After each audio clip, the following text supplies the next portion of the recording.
Hello students, हमारा पहला chapter है वैद्युत क्षेत्र तथा कूलाम का नियम।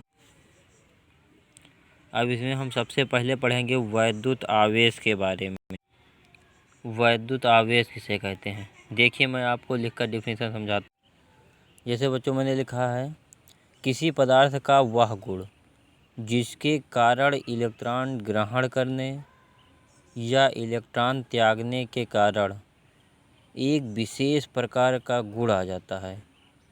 इस विशेष प्रकार के गुण को ही वैद्युत आवेश कहते हैं। इसमें बच्चों कहा गया है एक विशेष प्रकार के गुण के बारे में। ये एक विशेष प्रकार का गुण क्या है, जैसे हम मान लेते हैं ये कागज़ के छोटे छोटे टुकड़े हैं। अब हम इस पेन को अपने बालों में रगड़ते हैं। बालों में रगड़ने पर इस पेन में इलेक्ट्रॉनों की कमी आ जाती है, जिसके कारण इस पेन पर धनावेश हो जाता है। इलेक्ट्रॉनों की कमी कैसे होती है, जब हम इस पेन को बालों पर रगड़ते हैं तो पेन के बाहरी पृष्ठ से इलेक्ट्रॉन घर्षण बल के कारण बालों में चले जाते हैं, जिसके कारण जब इलेक्ट्रॉनों की कमी होती है तो वह धनावेशित हो जाता है।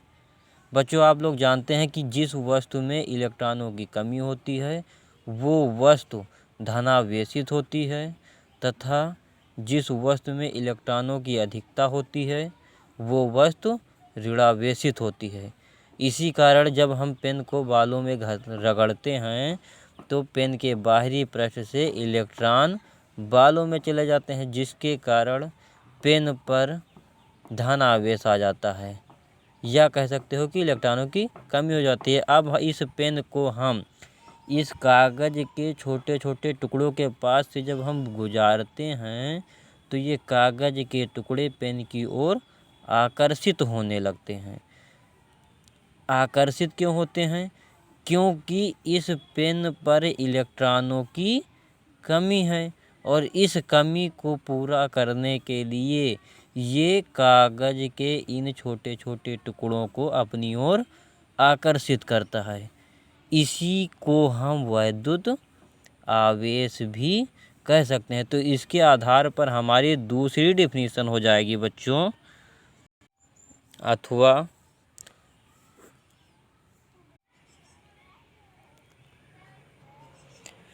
जैसे बच्चों मैंने लिखा है कि जब दो वस्तुओं को आपस में रगड़ा जाता है तो उन वस्तुओं के बीच आकर्षण अथवा प्रतिकर्षण का बल उत्पन्न हो जाता है। यह आकर्षण अथवा प्रतिकर्षण का बल क्यों उत्पन्न हो जाता है, क्योंकि उन वस्तुओं के बीच इलेक्ट्रॉनों की कमी या अधिकता हो जाती है, इसलिए।